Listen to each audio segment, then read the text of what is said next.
Hello friends, मैं मनदीप स्वागत करती हूँ आप सभी का अपने चैनल पर। फ्रेंड्स, आज की इस वीडियो में डबल कटोरी ब्लाउज़ का फुल कटिंग और स्टिचिंग मैं आप लोगों के साथ शेयर करूँगी। तो काफ़ी दिनों से आप लोग कमेंट कर रहे थे कि दीदी डबल कटोरी ब्लाउज़ का कटिंग शेयर कीजिए। तो इसमें देखिए मैं आप लोगों को फ्रंट पार्ट का पैटर्न शेयर कर रही हूँ। बैक पार्ट जैसा हम बनाते हैं वैसे ही रहेगा। मैं इसकी कटिंग आपको बता देती हूँ। यहाँ पर देखिए सबसे पहले हम कटिंग इसकी पेपर पे करेंगे। पेपर पे करने से आपका जो फैब्रिक है वो कम लगेगा। कम कपड़े में भी आप डबल कटोरी ब्लाउज़ बना सकते हैं। अगर हम डायरेक्ट कपड़े पर कटिंग करते हैं तो फैब्रिक थोड़ा ज़्यादा लगता है। तो देखिए यहाँ पर हमें मेज़रमेंट लेना है। मैं इसे 34 साइज़ के अकॉर्डिंग बना रही हूँ। टोटल लंबाई रखी है मैंने 14 इंच। 13 इंच लंबाई मुझे इसकी तैयार रखनी है। तो यहाँ पर देखिए आपको जितनी भी लेंथ तैयार रखनी है उसमें 1 इंच बढ़ा करके मार्जिन का आप लेंथ का मार्किंग कीजिएगा। डीप नेक के पीछे की तरफ, तो डीप नेक में हम शोल्डर रखेंगे 5 इंच और आर्म होल लेना है 5.5 इंच। अगर आपका गला पीछे की तरफ छोटा होता है तो आप शोल्डर और आर्म होल 6 इंच ले सकते हैं। अगर आपका नेक पीछे की साइड छोटा है और डीप गला है तो इतना ही लेना है। यहाँ पर देखिए हमें चेस्ट का चौथा भाग लेना है 8.5 इंच और 1.5 इंच एक्स्ट्रा रखा है मार्जिन के लिए। मार्जिन आप 2 इंच का भी रख सकते हैं। कमर है 28 इंच, उसका चौथा भाग लेंगे 7 इंच। 1.5 इंच एक्स्ट्रा मार्जिन और 1 इंच एक्स्ट्रा और लेना है कमर की प्लेट्स के लिए। तो ये मार्किंग मैं कर रही हूँ बैक पार्ट की, पीछे का भाग है ये। आर्म होल की गोलाई देखिए आपको इस लाइन से देनी है 1.25 इंच पर। पीछे के साइड गोलाई हम 1.25 इंच पर देते हैं, ऊपर की तरफ से 2.5 इंच पर मार्क करके यहाँ पर हम इसे मिला देंगे। ये देखिए गोलाई आपको 1.25 इंच पर ही देनी है, ज़्यादा देने पर पीछे की तरफ झोल आ जाता है। इसके बाद हमें मार्किंग करनी है गले के लिए। तो गले की चौड़ाई आप 2 इंच भी ले सकते हैं, मैंने 2 इंच से 2 पॉइंट ज़्यादा ली है।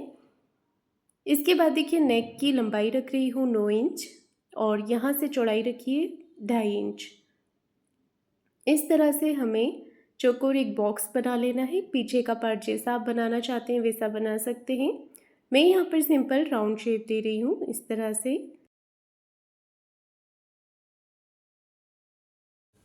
तो देखिए मैंने यहाँ पर मार्किंग कर दी है गले के लिए। टक्स की मार्किंग करनी है। लंबाई में रखेंगे हम यहाँ पर 4 इंच। दोनों तरफ से हाफ हाफ इंच लेते हुए मार्क कर लेना है। तो ये मार्किंग करने के बाद देखिए बैक पार्ट है, ये मार्जिन वाला पार्ट है।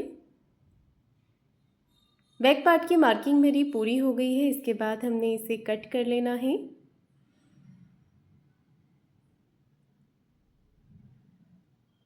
अब देखिए हमें क्या करना है, फ्रंट पार्ट की मार्किंग करनी है। तो नीचे से जो पेपर है वो सीधा नहीं था, इसे मैंने सीधा कर लिया है और टोटल लंबाई में 1 इंच बढ़ा लिया है। यहाँ पर मैं आधा इंच एक्स्ट्रा ले रही हूँ हाई हुक की पट्टी के लिए। अब देखिए हमें क्या करना है, इसे इसके ऊपर रखकर एज इट इज़ मार्किंग कर लेनी है। तो जब भी हम फ्रंट पार्ट बनाते हैं और बेल्ट वाला भी होता है तो आपको 1 इंच बढ़ाकर ही लेना है। इस पर आर्म होल का शेप दे देना है इस तरह से। आधा इंच आर्म होल आपको अंदर की तरफ लेना है फ्रंट पार्ट के लिए और यहाँ पर गोलाई कर देनी है। तो यहाँ से हम देखिए इस तरह से गोलाई कर लेंगे। फ्रंट में हम गहराई थोड़ी ज़्यादा रखते हैं, तो जो अंदर वाली लाइन है वहाँ से आपको 1 इंच लेना है और इस तरह से शेप दे देना है। तो ये शेप बनाने के बाद हम इसे कट कर लेंगे। ये देखिए यहाँ पर हमने अंदर की तरफ से इसे कट किया है आर्म होल में। बैक साइड आपको 1.25 इंच पे गोलाई करनी है आर्म होल में और फ्रंट साइड करनी है 1 इंच पे। इसके बाद देखिए यहाँ पर हम मार्किंग करेंगे 2.25 इंच। अब जो भी मार्किंग आपको करनी है आधा इंच हाई हुक की पट्टी का छोड़ते हुए ही करनी है। यहाँ पर देखिए चौकोर एक बॉक्स जैसा शेप बना लेंगे। इसके बाद आपको सिंपल राउंड शेप देना है। अब हमने मार्किंग करनी है बेल्ट के लिए। तो ऊपर से बेल्ट रख रही हूँ मैं यहाँ पर 12 इंच। 12 से 12.5 इंच पर आप मार्किंग कर सकते हैं। अगर आपको बेल्ट की चौड़ाई थोड़ी ज़्यादा चाहिए तो आप 12 इंच ले सकते हैं। मैंने यहाँ पर 12.5 इंच पे मार्किंग किया है। 12.5 इंच पे हमें एक स्ट्रेट लाइन यहाँ पर बना लेनी है। इसके बाद 1 इंच ऊपर की तरफ बेल्ट को शेप देना है। यहाँ से 2.5 से 3 इंच मार्क करके इस तरह से शेप बना लेंगे बेल्ट का। बेल्ट का शेप देने के बाद हमने इसे हाफ इंच ऊपर की तरफ कमर के साइड से मार्किंग कर लेनी है। तो बेल्ट का पैटर्न मैंने यहाँ पर बना लिया है। अब देखिए हमें क्या करना है, यहाँ पर हाफ इंच बैक साइड में भी कम कर देना है। इससे जब हम प्लेट्स बनाते हैं तो हमारा बैक पार्ट बराबर रहता है। तो बैक पार्ट के पार्ट में कमर की तरफ से हाफ इंच मैंने कट करके निकाल दिया है। कटोरी लेनी है आपको यहाँ पर 5 इंच की। 34 साइज़ के लिए 5 इंच की कटोरी लीजिएगा। 34 से अगर ज़्यादा साइज़ होता है तो 5.5 इंच की ले सकते हैं। और यहाँ पर हमने मार्क कर लेना है। 32 साइज़ में भी आप 5 इंच की कटोरी लगा सकते हैं। गले के यहाँ से मैंने 1.5 इंच पे मार्क किया है, आर्म होल्स तरफ से 2.5 इंच पर, और कटोरी रखी है 5 इंच की। इस तरह से हमने नॉर्मल कटोरी जब हम बनाते हैं उसी तरह से आपको इसका मार्किंग कर लेना है। अब हमने कटोरी को कट करके अलग निकाल लेना है। कटोरी को अब देखिए यहाँ पर हमने जो मार्किंग करनी है, यहाँ से आपको 2 इंच लेना है, 2 इंच लेंगे और यहाँ से लेना है 3 इंच। इसके बाद देखिए इसका जो कटोरी वाला पार्ट है इसका सेंटर मार्क कर लेंगे। जो आधा इंच मैंने हाई हुक की पट्टी के लिए लिया है, इसे मैंने नहीं जोड़ा है इसके अंदर। सेंटर मार्क करेंगे 5 का, जो सेंटर मार्क होगा वो 2.5 इंच पर होगा। 1.5 इंच मैंने लंबाई में लिया है और 1.5 इंच लेंथ में लेने के बाद आपको इसे शेप दे देना है। ये देखिए यहाँ पर नोक नहीं बननी चाहिए, आपको गोल शेप देना है। देखिए इस तरह से। तो ये शेप बना लेने के बाद हमने इसे कट कर लेना है।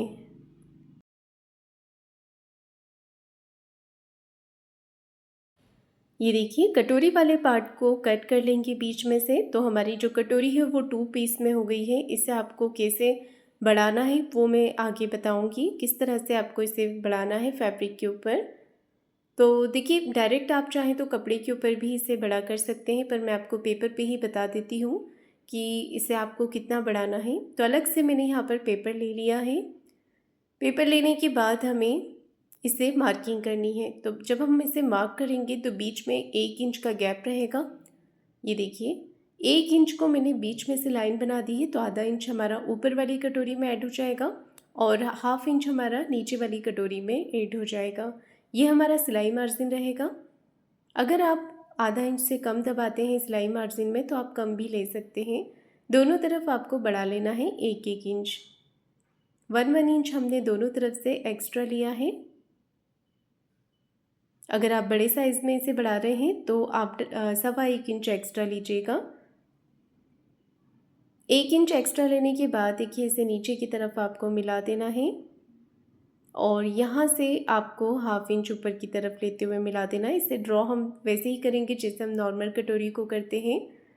आधा इंच गले की तरफ से बढ़ाते हुए इसे नीचे की तरफ मिला देना है और नीचे यहाँ पर 1.5 इंच एक्स्ट्रा ले लेना है जैसे हम नॉर्मल कटोरी में लेते हैं।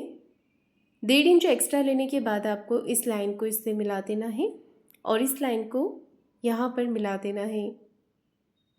तो देखिए मेज़रमेंट पूरे हो गए हैं। अब इस कटोरी को हमें निकाल देना है और ये जो कटोरी हमने बड़ी की है इसी कट करके फैब्रिक पर कट करना है आपको इसी कटोरी के साथ। अच्छे से कटोरी के पैटर्न को कट करके निकाल लेंगे पेपर पे। ये देखिए कटोरी कटिंग हो गई है। अब हमें क्या करना है, इसे कट कर लेना है।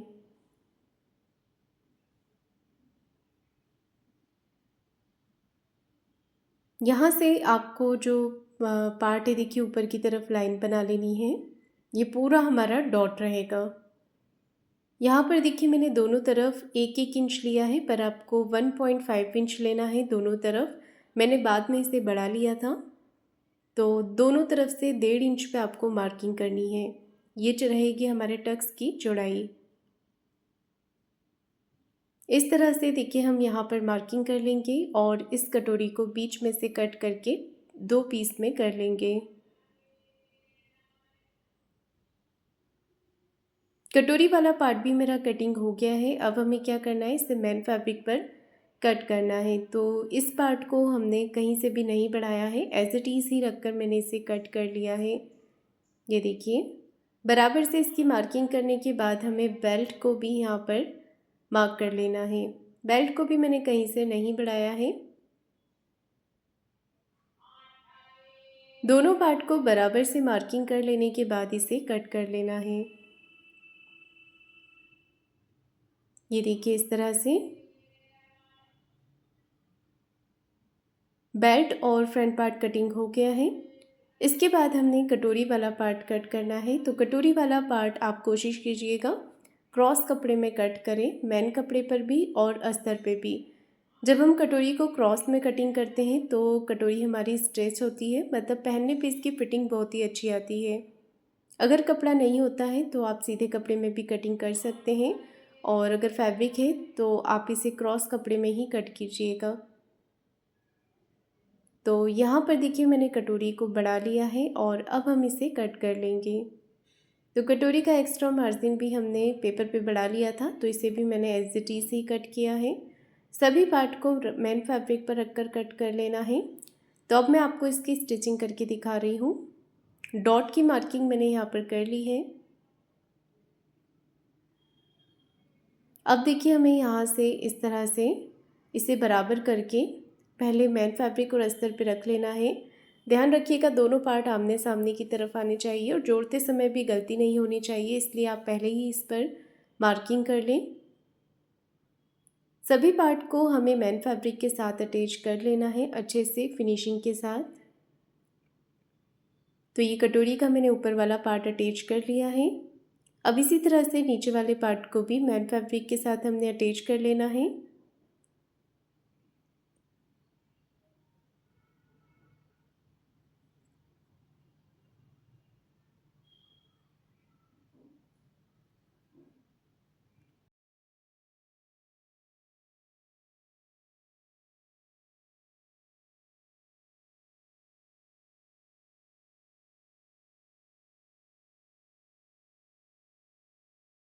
फ्रंट वाला पार्ट भी मेन फैब्रिक के साथ हम अटैच कर लेंगे सिलाई लगाकर। सभी तरफ से एक्स्ट्रा जो फैब्रिक है इसे कट करके निकाल देना है।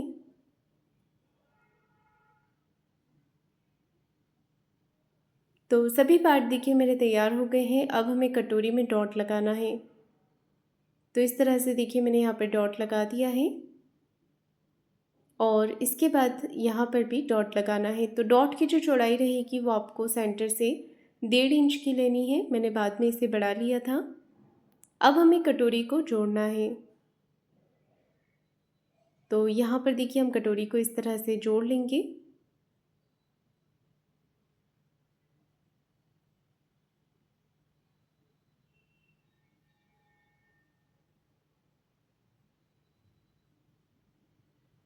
इसका मार्जिन वाला जो पार्ट रहेगा वो आपको नीचे की तरफ कर देना है, और जितना हमने कटिंग करते समय मार्जिन लिया था उतना लेते हुए ही आपको यहाँ पर सिलाई लगानी है। तो देखिए मैंने यहाँ पर कटोरी तैयार कर ली है। अब इसे नीचे की तरफ से आपको जोड़ लेना है। आप गले वाली साइड से भी जोड़ सकते हैं। कटोरी का मार्जिन आपको नीचे की तरफ रख लेना है। अब हमने बेल्ट यहाँ पर अटैच करना है। तो देखिए कटोरी का जो डॉट है वो मैंने बढ़ा लिया है, 1.5 इंच का कर लिया है। दोनों पार्ट को आमने सामने रखकर आपको चेक करना है कि सिलाई वाला मार्जिन बराबर से मिल रहा है या नहीं। अब हम बेल्ट को अटैच कर देंगे। तो यहाँ पर देखिए कटोरी का जो डॉट है इसे आगे की तरफ फोल्ड करते हुए आपको अटैच करना है बेल्ट को, और बेल्ट पे आपको डबल सिलाई लगा लेनी है। अब देखिए नीचे की तरफ मैंने बेल्ट लगा लिया है। अब मैं हाई और रुक की पट्टी अटैच कर रही हूँ। तो मैंने इस तरफ हाई की पट्टी लगाई है, आप अपनी पसंद से किसी भी तरफ लगा सकते हैं। तो ये हाई की पट्टी हो गई मेरी। गले का शेप अगर आपको बराबर नहीं लग रहा है, आप इसे बड़ा करना चाहते हैं तो गला पट्टी लगाने से पहले ही कर सकते हैं। एक तरफ हाई की पट्टी लगा लेने के बाद अब दूसरी तरफ मैं हुक की पट्टी लगा रही हूँ। ये देखिए इस तरह से दूसरी तरफ हुक की पट्टी अटैच कर लेंगे। हाई और हुक की पट्टी बन करके मेरी तैयार हो गई है। देखिए इस तरह से दोनों पार्ट को बराबर करके चेक कर लेना है, कहीं से कोई पार्ट बड़ा छोटा तो नहीं हो रहा है। हो रहा है तो कट करके आप इसे बराबर कर सकते हैं। गले के हाथ से भी इसे अच्छे से शेप दे सकते हैं। तो यहाँ पर ये पार्ट मेरा पूरा हो गया है। इसके बाद हमें क्या करना है, नीचे से ऊपर गले पर गला पट्टी लगानी है और नीचे कमर पट्टी लगानी है। तो गले पे लगाने के लिए आपको क्रॉस में पट्टी कट करनी है। तिरछी पट्टी आप यहाँ पर 1.25 इंच की चौड़ाई में लीजिएगा। पट्टी को अटैच करने के बाद आपको छोटे छोटे कट यहाँ पर लगा लेने हैं। अब देखिए क्या करना है, एक सिलाई पट्टी को इस तरफ करते हुए लगाएंगे। इसके बाद पट्टी को अंदर की तरफ फोल्ड करते हुए एक सिलाई ऊपर से फिनिशिंग के साथ लगा लेनी है। तो ये पट्टी लगा लेने के बाद गला बन करके तैयार हो गया है। दूसरी तरफ का नेक भी इसी तरीके से बना लेना है। अब नीचे की तरफ कमर पट्टी अटैच कर देनी है। आधा इंच का मार्जिन लेते हुए पट्टी को लगा देना है। पट्टी को आपको अंदर की तरफ फोल्ड कर लेना है और इसी के साथ मेरा आज का ये पैटर्न बन करके तैयार हो गया है। बाकी ब्लाउज़ वैसे ही बनाना है जैसे कि हम बनाते हैं।